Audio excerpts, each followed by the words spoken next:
Good evening to all of you. Thank you for your participation. I want to thank our panelists.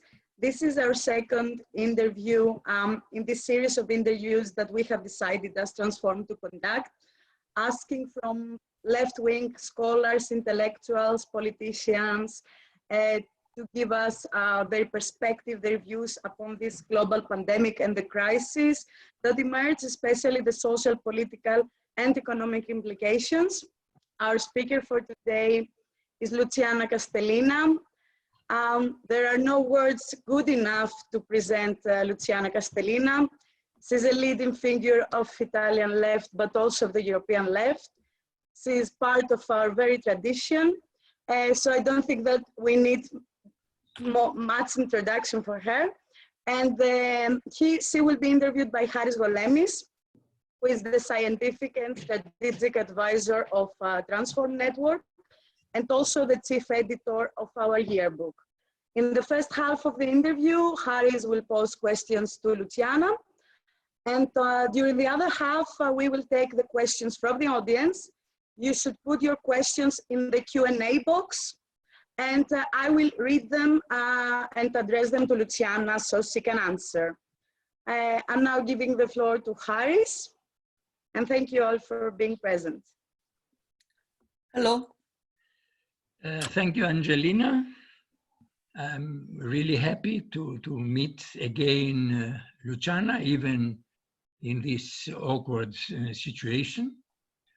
And I hope that we will have a nice discussion.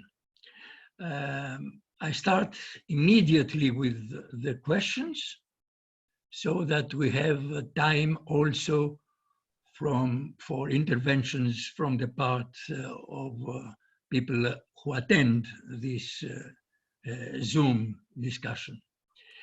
So, well, Luciana, Italy's infection and death toll from the coronavirus pandemic is until now the highest in the world. So, no, sorry, well, it is. No. The United States curve is rising faster, but Italy has still the biggest number, especially if you count the number in terms of 100,000 every 100,000 people in terms of the population, and it's a very big number anyway. I mean, let's not stay in numbers.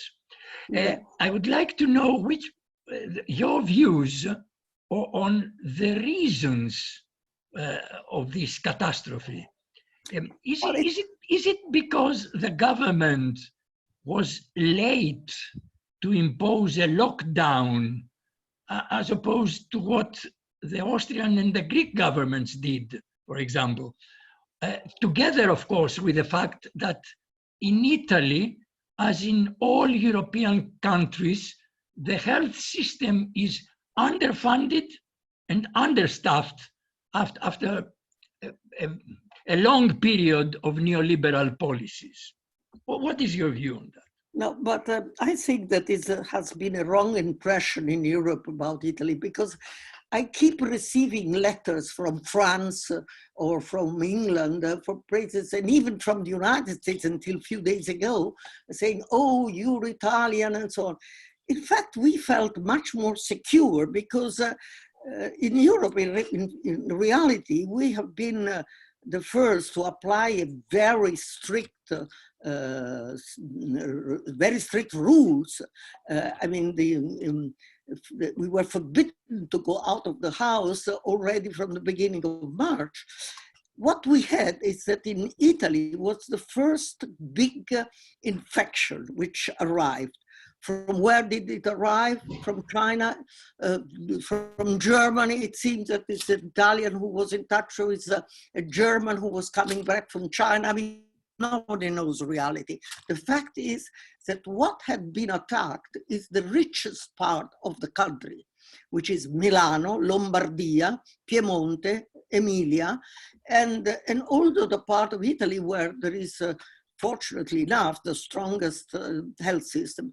The Italian health system has suffered cuts of financement in the last decades, very heavy, like all over Europe, but is altogether a good system. It's a very large system. I mean, what it's covered it's a lot. So it reacted also with quite good efficiency, although it was very difficult to find a series of what is needed to breathe and to cover your mouth and so on. But I must say that it's also very nobody expected such an epidemic event, and no hospital keeps so much stuff for something which usually is not so necessary. So there is something strange of what happened in this region. In fact, this was very, very affected. The rest of the country, very little, very little. The south and Roma, if the south is going to be attacked, it would be much worse, because there the system is weaker. Because the regions are poorer, and what we are reasoning now, you know, that Italy has been decentralized very much. The regions have acquired a lot of power, and this is a real wrong thing, because, you know, the regions are not all the same. There are rich regions like Lombardia and poor regions like Calabria. So the system is much weaker in Calabria, the health system in Calabria, than in Milano. But what happened is that Milano is, there are an enormous number of people who have been killed by the coronavirus, and in the south it's not yet being so heavy. But I mean, the government has been quite efficient and very rude in saying that nobody should go to work. And this, of course, was developing a lot of discussions, because if nobody goes to work, not only for the economy is a tragedy, but also what is going to happen in a couple of weeks if we still all stay home. We won't have to eat, just for a start, you know, because so now it's going to open a little bit again and so on. At the beginning, the workers, the number of workers which have been kept to work in the factories was still quite high. And there was a great mobilization and a strike, even a strike we had, which was organized by the trade unions, because the security rules in the factories were totally insufficient. So then the measures have been taken that they stay home. And but now it's a month. And I don't know what's going to happen next week. I don't think that it is clear that people will be asked to stay home, but something in some economical activity has to start again, and I think it will be impossible to leave everything quiet. Okay, well, I must admit that we have a completely different picture to the one you just presented to us regarding the situation in Italy. I mean, it is in the news, and not only in the Greek news. I watch also other channels from other countries. Italy is considered as a bad example. But anyway, I mean, I trust you. I trust you. You know why it's funny? Because we keep receiving in Italy letters, as I told you, from France or from England, saying poor Italians, and we say poor French, poor English, because Macron started too late. He was, for a week, he was laughing on what we did in Italy, and he started late. In England, poor Boris Johnson was now in the hospital. Yeah. I mean, this is, you know, he didn't start in Stockholm, in Sweden. They did not start yet. They start thinking about it now. So it's very funny. When we receive these letters, we are amazed, I think. But finally, yesterday I've seen the Echo, French newspaper, who in a big title said, we should have followed the example of Italy. You say, I don't say this because I'm proud of my country. I'm not, but in this case, it was somehow funny, the impression which we had. One of the reasons I think that this has to be said, why did it spread in a very rich part of Italy? Well, because, you know, there is a lot of, one thing you have to also to say, Italy has an economical structure of small industry, and this small industry is a small industry which is was part of it is in the Balkans, part of it is in Asia, part of it they go up and down, you know, and so that could have been where you know, that the contagious was great. And the second reason, which is more serious, the scientists are now discussing this, that Lombardia and Emilia, the north of Italy, has a lot of pollution, very high pollution, not only because it is very industrialized, because there is a lot of traffic, but also because it's a very large plan without mountains. The mountains are all around. So it's a sort of a soup, you know, the pianura padana, and the pollution is all concentrated. And this could have been one of the reasons which has produced a special serious situation. But look, all these are yeah, anyway, we have many things to say regarding the connection between environmental change and the viruses, and which is a discussion that we should very soon start making. But let me ask you a question. From what you said regarding the government's measures, it seems that you are not in agreement with what Giorgio Agamben said, that that in Italy, but also in other countries, government measures lead us to a state of exemption, which is something against democracy. What is your view on that? Well, I'm very happy that you do not agree with Agamben, because what he said, I would have shot him, you know, because, you know, I mean, my freedom, we know since ever that the border of my freedom is the freedom of the others.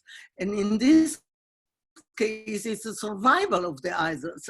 And it would be crazy if we wouldn't be able to put rules in order to save the life of everybody. You know, then it's clear. I think that here there is a Western obsession, individual liberty, individual freedom to make whatever you want. No, an individual cannot do what he wants. He must do what it's in the interest and in agreement with the community. And I'm very, very, very angry with all those who say, oh, of course, in China, they have been effective because it's a dictatorship. This is not true. In China, there is a great sense of the community, which we in the West have completely lost. And the rules, the strict rules, it's not that they have been observed because the dictatorship, but because there is a strong sense of community. So it was easier, at least, to introduce these measures. And when I listen to Agamben, I understand that he's really a Western culture extremist, you know, individual freedom, the French Revolution. And I get really angry when I listen to this. And we have lost this sense of community. And one of the interesting things which we have discovered with the coronavirus, I would say that I will thank coronavirus, because it has brought back a sense of community and solidarity, which we had lost. One of the worst things which happened occurred in the last decade is this awful individualism of everybody. I do it for myself.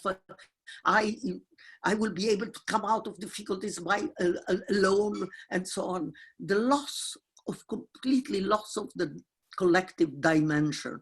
And this, I think, is at the origin of a very deep crisis of democracy in Europe, because without a sense of the collectivity, you can't be somebody of the left.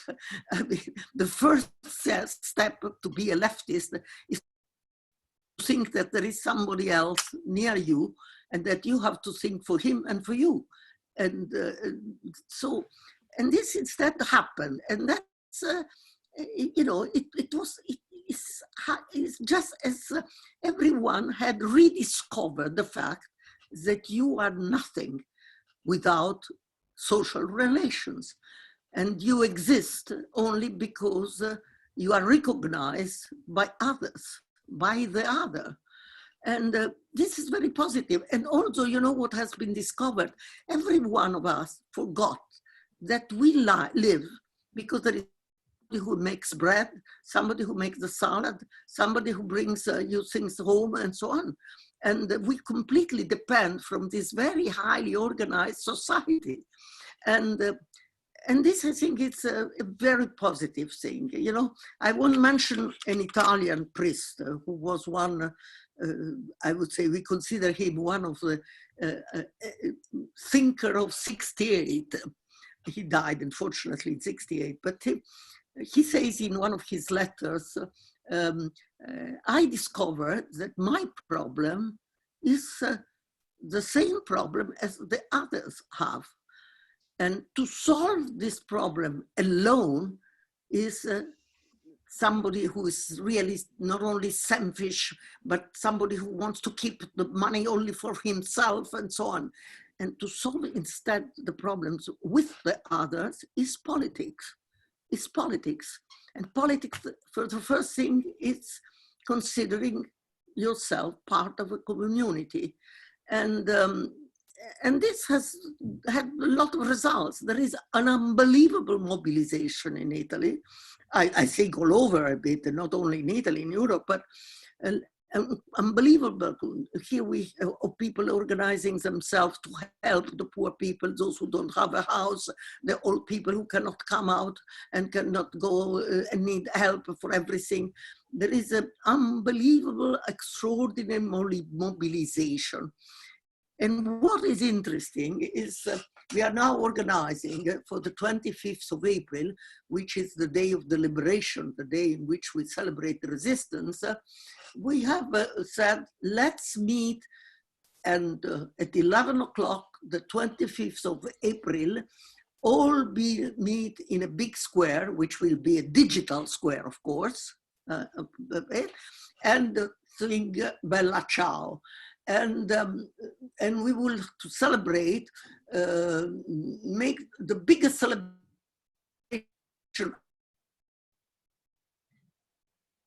in that square. And you know who signed the appeal to say to everybody for the 25th of April we have to celebrate the resistance and the liberation altogether? An enormous amount of people, the most popular rock stars and showmen and chansonniers and all the stars, all the best of the society. An unbelievable response, much larger than traditional left, you know, much larger than those who traditionally celebrate the 25th of April. And this, I think, it's very interesting. Well, I could stay listening to you for hours, but I'm afraid we have a time limit. So my last question is the hot issue of Europe. And well, it's the second time after what happened during the crisis of 2008, when Greece was in fact subjected to the neoliberal rules of the Troika and the memoranda, it's the second time now when there is a universal crisis, a crisis which spreads throughout Europe, when you have Germany and its allies, mainly the Netherlands, acting against any sense of solidarity in Europe. I mean, what do you think of this? And there are some people who say that this could be a fatal blow to European integration. And in front and in face of this big problem, what is your view regarding the position that left parties and social movements should have? I mean, should they just forget about Europe and try to solve the problems on a national level, or a combination of both is needed? Well, what happened in 1915 with Greece has been horrible, horrible, because Greece has been left alone. And alone, she didn't have the power, anything, you know, because, you know, even the Minister of Finance of Germany said, oh, well, if Greece wants to go away, okay, goodbye, you know, because it wouldn't affect Europe. Now we are in a much better situation because there are 8 countries which are vital for the European economy. It's Italy, it's Spain, it's France, and a series of other countries, I mean, important countries in the terms of economy. And well, if we go away altogether, you know, Europe doesn't exist anymore.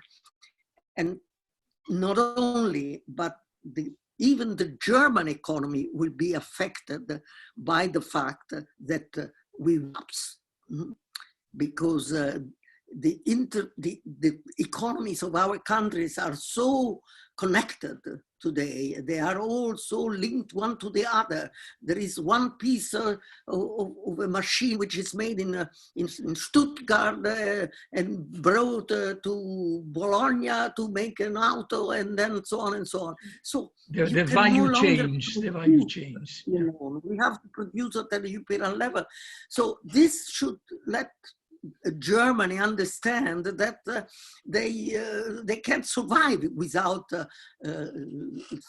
these 8 countries.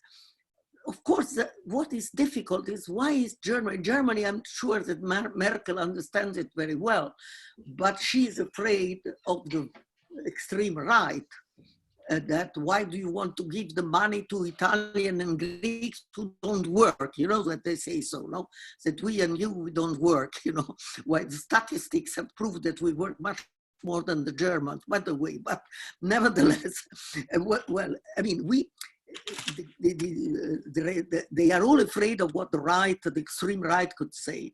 But I think that I want to make a self-criticism. I think we have a responsibility as left, because in all these years, we have not behaved as Europeans, transformed, only exception, because, and we didn't build a European subject. We left Europe in the hands, each country in the hands of its own opinion makers, so that the German public opinion is one thing, the Italian another one, the French another one. And there is nothing we have done together. We never had a European strike. It's even forbidden Europeans to have a European strike, but we never fought against this thing, which is unbelievable. That the trade unions have very poorly worked together, although we have the same claims, but everybody's going his own way. We do not have medias. We do not have common medias. In Italy, Repubblica, which is speaking always about Europe, Europe, Europe, but it made special issues every month about another country, and this was the United States of America, not to publish Le Monde or to publish the Süddeutsche Zeitung. So we didn't build a European society. We left Europe in the hands of bureaucrats and of the leaders of the governments, and we know that the public opinion is a great strength, and democracy can't survive without the strength of public opinion. But we allowed this public opinion to be fragmented and therefore useless. And I think that we have to learn this lesson. You know, I am sure, I believe in what Etienne Balibar says when we talk about Europe. And Europe as it is very bad. It is, I don't know what will come out tomorrow from the meeting, and it's still, this Maastricht Treaty is horrible, and I mean, it's not a good thing, but it's, we have a major problem. We are unable to control decisions which are taken at the global level. What is happening is that we are deprived of power because there was a sort of privatization of the legislative power. When I see that the Bayer bought Monsanto, two big firms which are producing something which is vital for us, for our food. And this agreement was made in a private way. One firm bought the other one, and they can impose, they have a power which is 75% of the market control on this. And this decision was taken at the private level on the market, at the global level. And neither the Italian parliament or the national parliaments, nor the European parliaments had any control on this. So one problem is, how do we recover a political control on the decisions which count? At a global level, I think it's impossible. I don't think we could ever make a parliament with Chinese and Brazilian. It's already difficult to make it with Lithuania. It's so impossible. But at the European level, I think Balibar is right when he says we can try to keep this political control, some sort of democracy at the European level. Because Europe, with all its mistakes, is nevertheless the place where there is the highest level of individual and social rights. And this is the reason why I want to keep Europe. I'm sure that Europe could never achieve, for instance, a reduction of the time of work, which we should have. But each of our country would never be able to do it alone because we won't be able to compete. But with the strength of an important continent like Europe, if all Europe is taking measures, this can resist the competition at the world level. And so it's a stronghold. We need it because without the strength of Europe, each of our country, it will be completely lost and in the hands of the global market with no political control whatsoever. This is the reason why I think that we have to try, and because yes, we can say no, go to hell and go away, but once we go away, we will be weaker, not stronger. So we have to fight. We have to fight, and which is difficult to fight these conditions. Also because there is one thing I want to say, is, although it is not a question you raised me, when a catastrophe like this epidemic arrives, it's naturally not to think anymore to the history of the civilization, of our history. We immediately think at nature. Nature is coming out as with a priority. It's something which was said by George Siebold. I don't know if you remember. He wrote it in his last book. When a catastrophe comes, an epidemic is a catastrophe, you start thinking about nature. Otherwise, you don't think about nature. And I think that the relation between this coronavirus and nature is so strong for many, many reasons. There are all possible evidences that this is, that if we do not take seriously the question of nature and of the ecological catastrophe, we won't come out. This is another opportunity which is given to us by the coronavirus, that it will push us to take seriously the ecological issue, which we have not taken seriously at all. Angelina, it's your time to, thank you very much, Luciana. Angelina, it's your time to take the floor. Okay. Thank you both, actually. And Haris, these were all great questions, very interesting, and the answers, of course. I will start with a question that came to me by email some hours ago. Luciana, according to the writer, it seems to me that the radical left in Italy has spent a lot of its energy over the last decade, since the demise of Rifondazione, building top-down electoral coalitions that melt like snow after the election or become yet another slightly left satellite of the PD. How can we rebuild a class struggle anti-capitalist alternative independent of the PD? Well, nobody wants to be, nobody really wants to be, how do you say, attached, dependent from the PD, you know. I don't want to, this is not the moment to raise quarrels, you know, because the moment is quite tragic and we need to work all together as much as possible. But this is out of question. You know, between, we have to be very, very, very careful. Sectarianism doesn't help very much. And all the quarrels in Italian left and all over the world is the same. If you have to be, to keep close into your own tower, and or instead, if you go on trying all the time to give new expression to society in which we could build anti-capitalistic left. But, you know, an anti-capitalistic society needs a long process, a very long process. It's not something you can declare, and it's something that can happen with an electoral victory.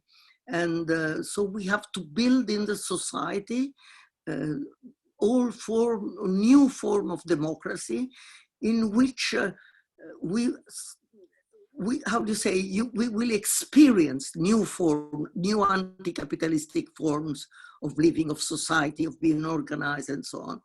And this, I think, is what we have to make. Trying to discuss amongst ourselves. And it's not something, you know, to say, let's be together, and we have to decide on what we want to be together also, which is the most difficult part of what we have to do.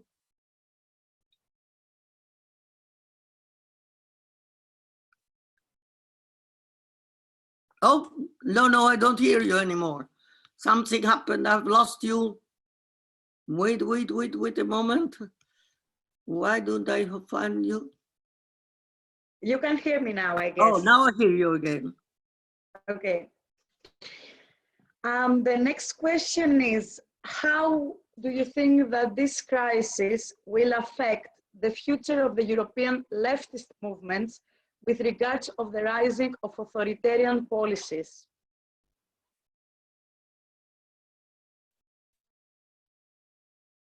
Well, sorry, I didn't understand the last sentence. With regards to the connection policies, the question is, how do you think that this crisis will affect the future of European left-wing movements with regards of the rising authoritarian policies? Well, you know, what happens is unclear. I want to be optimistic, as I told you before. I think that the fact that to have rediscovered social relations, the fact solidarity has been rediscovered, and there is such a commitment in organizing solidarity, the fact that we have rediscovered nature as a great issue, all this makes me optimistic. Maybe it will be better.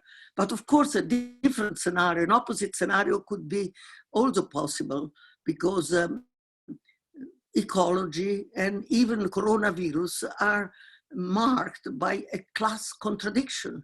It's not true that to solve this problem, there is only one way. One way could be this terrible way, which is in order to preserve the privilege of the rich, to go to a dictatorship kind of society. What I think is the left, in any case, which is much larger than what we usually think in terms of potentiality of the people, will fight and will be encouraged to fight after this crisis. And what could happen is to have a wild battle, you know, a wild battle, socialism or barbarianism. That could be the scenario. So it is really very difficult moment which we will have to face.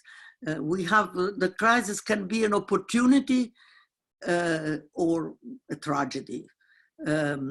I hope that the left will learn from this crisis, and that the people will have learned how important it is solidarity, how important it is to think yourself as part of a collectivity.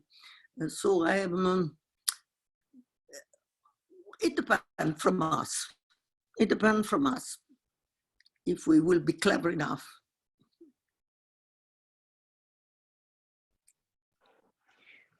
Thank you.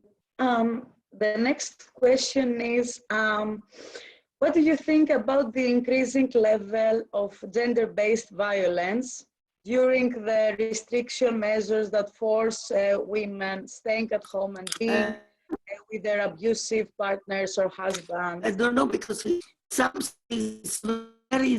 received a message telling me that it is very, my connection or your connection, I don't know which one, it's slow. And I You want me to repeat the question?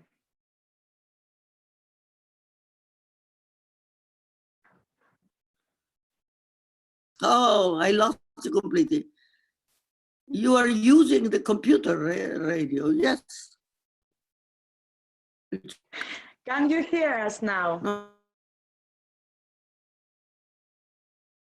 Yeah, we have some interruptions. I don't know. It should be. We can hear you though, and we can see you as well. Yes, well, it's written, it comes all the time that our connection is unstable. Yes, sometimes this message appears indeed. But can you hear us now? Mm-hmm. Yes, can now I hear. Yes. The question was about the increasing levels of gender-based violence during this period, since people are forced to stay at home, and that means that women are forced to stay at home with their abusive partners, husbands, etc. I'm afraid I didn't, because it was interrupted. Well, say it in 2 words, so maybe I will understand. Okay. Your take upon the rising level of gender-based violence during this period. Oh, see, I'm sorry. Now I understand.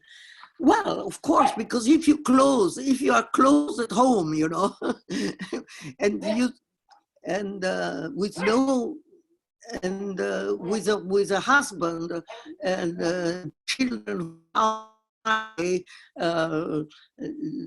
it's very easier that men become violent, and you know, at least when they are going out from the home. You have some quiet life for at least 8 hours a day, 9 hours a day.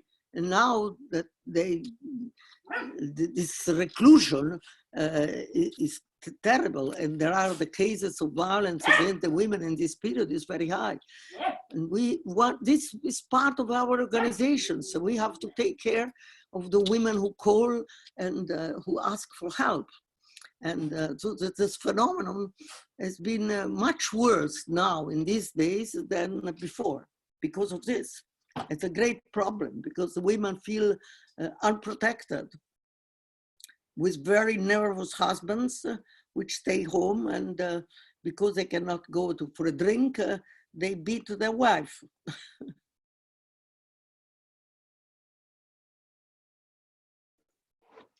Another question with a feminist perspective is this. What is your opinion and your view on the right-wing governments in Eastern Central Europe and the feminist struggles in the region? For example, the Polish government is using COVID-19 crisis and decided to vote for a total ban on abortion next week. Yes. The feminist movements are trying to mobilize, but of course, in such a period and situation, it's very difficult. That is another battle. You're mentioning another battle. The question is abortion is very difficult to have abortions in the hospitals. And because of the confusion we have in Belgium, also because it's dangerous to go there now and for contagious and so on. So that is another problem. And there is the battle which is going on, which is led by the women, by the feminist movement, and it is to find alternative possibilities for abortion, and not just to say for a few months we cannot make abortions, because the poor women who are pregnant now in a few months, they won't be able to anymore to make abortions. That's another. Women, I must say, they are very active. The feminist movement, you know, we have this house of women. In every town there is more or less one house of the women, and they are all very active because the problem is very difficult, you know, and then the children are at home. And usually, of course, even if the wife and the husband and the man have to go to work, it is clear that are the women who won't be able to go, because the children who are not going at school, you cannot leave them alone at home. That's another problem, enormous problem. And the schools won't open again until next September, October. And so, as usual, the women are those who are suffering more. But I am, that's true, but I am also convinced, you know, that the women is the only revolution who is winning at the moment. And it is an anti-capitalistic revolution, this too, you know. And the American feminist says, capitale, patriarcato, sono fratelli criminali. So they make capital and patriarcato, I don't know how to say it in English, you know, are the enemies. And so I am very optimistic about the women movement. I think it's the only movement who is winning. And when did it happen in the history that women were believed? And the American women, they were able to destroy the strongest men in Hollywood, and they were trusted, believed. It never had happened. Can you imagine this 10 years ago? They would have said, oh, you're crazy. What did they? Instead, they were. And I'm also sure that the number of victims of women killed by men is not because poor women, they are frail and weak, but it is because men, they cannot stand the fact that women are getting strong. And if you look who are the women who are killed, they are also always women who have decided to leave that man, who have decided to have their life decided by their own, and to want to be free, and to want to have their career, and so on. These are the women who are killed, which means that men have still the strength, but they have no authority anymore. They are in total crisis because the women are getting stronger. And the fact that they get stronger leaves them in total confusion. And so they kill the women, but they kill the women because they are afraid of the women getting strong. Don't you think so?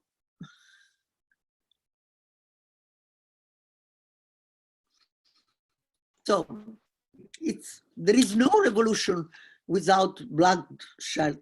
We know Lenin was saying that it's impossible to have a revolution without blood. And the revolution of women, which is the most complicated and the most radical in history, we have to know that we won't win without blood. We like it or we don't.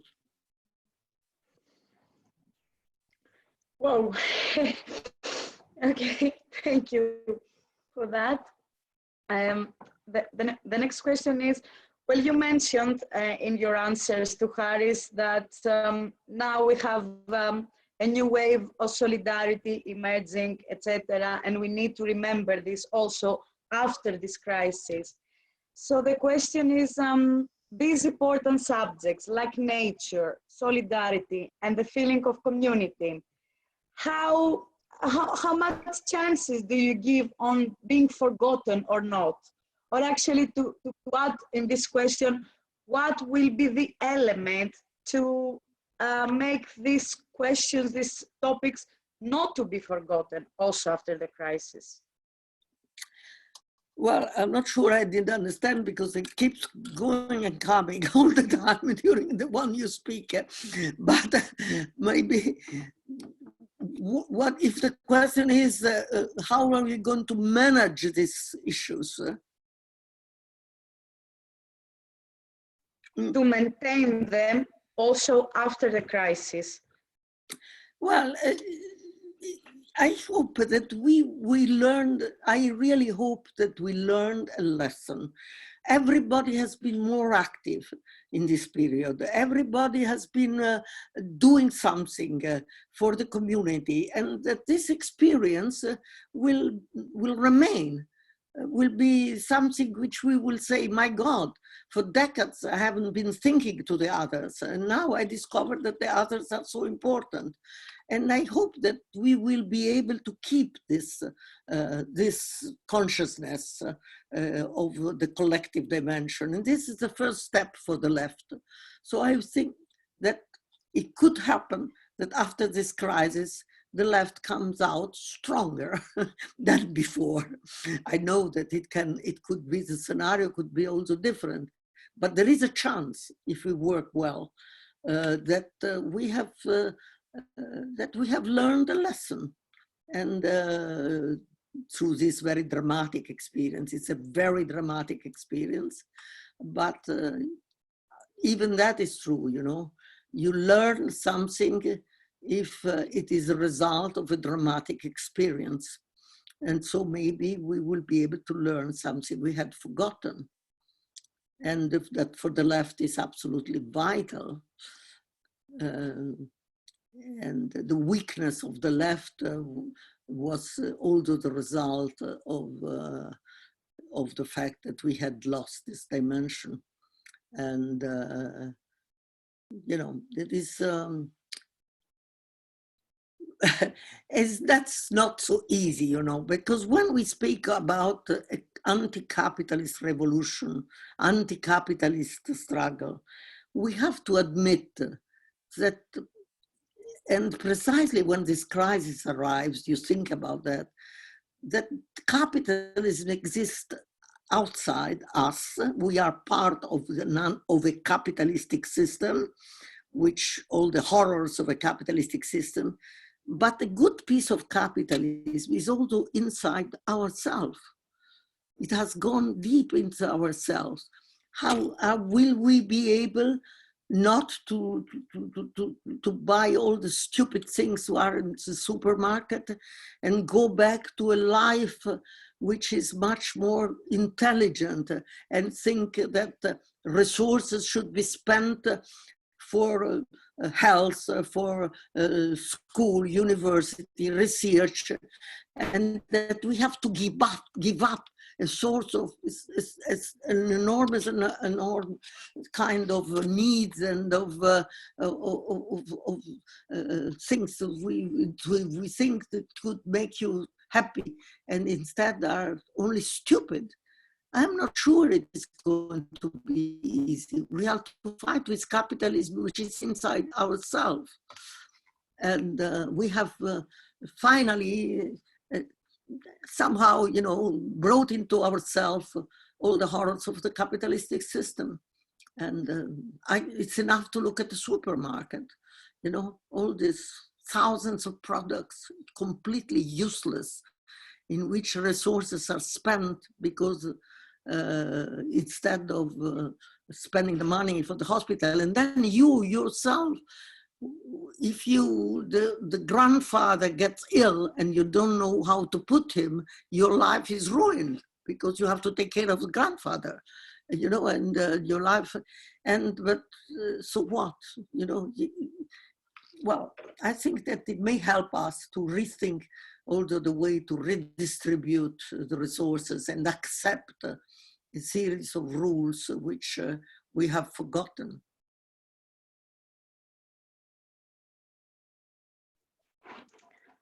The last question I have in the box, they all appreciated what you said regarding a European strike. So the question is, how can we organize a common European strike effectively in the future?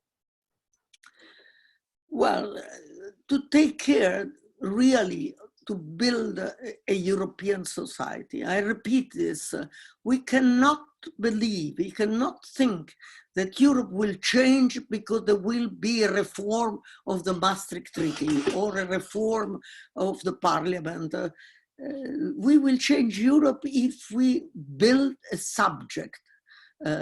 When I say a subject who is operating at the European level together, we need European unions, we need European movements, we need European struggles, we need European strikes, we need all this. If we do not work, if we allowed you know, in Germany, a right who says that Germany should not help the Italian workers or the Greek workers, and that they convince the workers of Germany that this is there shouldn't be a solidarity, then we are lost, you know. The working class used to speak about international proletarian internationalism. And I'm not so sure that we were able to build a European internationalism, proletarian European internationalism. We have to build it. We cannot expect that this will be decided at the table, around the table of the Commission in Brussels. And this we have done very little in this respect up to now, you know. And it's true that the movement have been quite active at the time of the Greek crisis.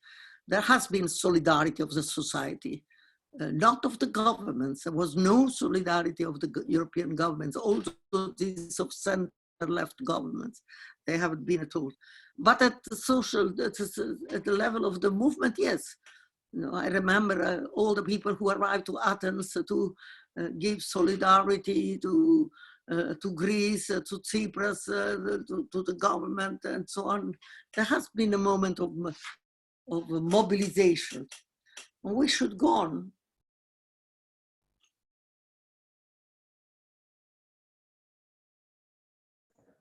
Thank you very much. We have 5 minutes, so I also have a question, and it is so bound with what you said right now. Since the beginning of 2008 crisis, the European people got extremely disappointed by the European Union, to say the least, because they are also very frustrated. And they all, I think, become very detached from the whole European integration project. Now, during this period, we again face a crisis of the European Union, and European people see that.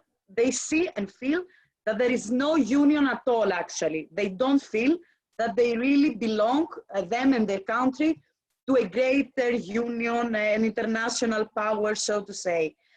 How can we, how can the left, the European left, try to bring people back to this type of internationalism, to this European, so to say, citizenship, while the European Union institutions continues to act like that, and how also the left as a whole can find a balance, because within the left we do have many contradictions upon this point.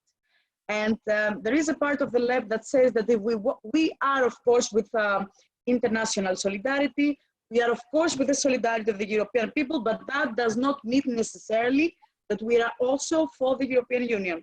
So how also the European left can find a balance among its position and find at least some common ground for a strategy, at least in the mid-term, if not the long term. You see,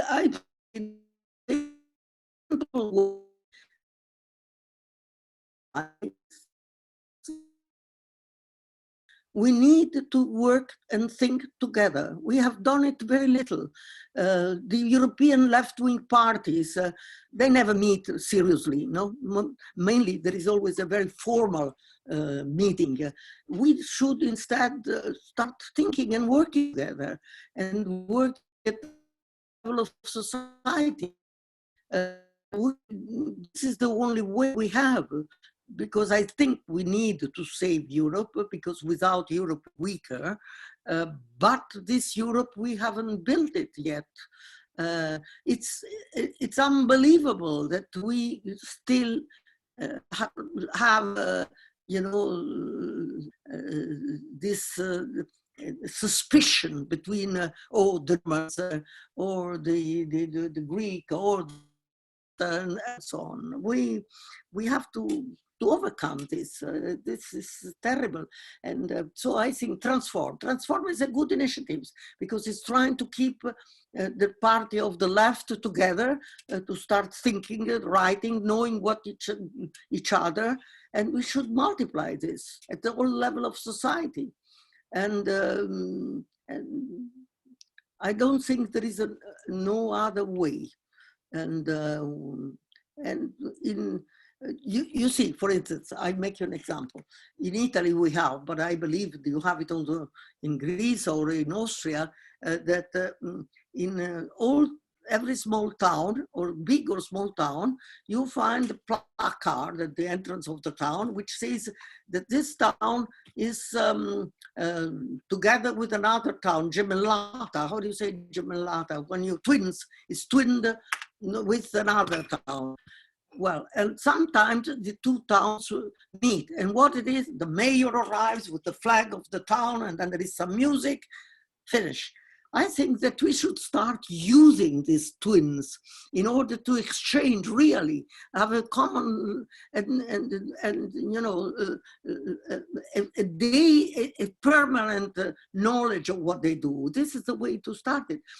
You know, one of the good things in Europe is Erasmus. Students who go around universities and learn how to become European. It's one of the good projects of Europe which has been working. I would like to have Erasmus for those who collect the garbage, how do you call it? They collect the garbage, yes? Erasmus for them. Why shouldn't we have an exchange? I see with the town which sends the collector of garbage of Roma in Lione. By the way, you know that the problem of garbage is one of the main problems that we have all over the world, but in Europe very much. And why don't we have to exchange experience? How do they solve Vienna, and how do we solve it in Roma? Why don't we start exchanging experience? And then Europe could be stronger, you know? So my slogan is Erasmus for the garbage collectors. Spazzini, we say. I don't know the term. Thank you, Luciana. It is always a pleasure listening to you talking about anything. Okay, our event has already finished. Thank you all for attending. Thank you so much, Luciana, for accepting our invitation. I feel very unsatisfied and very severe face of Haris, please smile. Smile, okay. Haris. Thank you, Haris, for the great questions you posed. Very serious. And so also, we thank all the people that posed questions. So, Angelina, thank you very much. And thanks to Barbara, and thanks to everybody. And let's make a big, I would ask Transform that when the coronavirus is finished, you organize a big party so that all the branches of Transform around Europe, we all come with a gas and we make a video party with a lot of people. Okay? Promised? Totally. Okay. I support this proposal, totally. Ciao.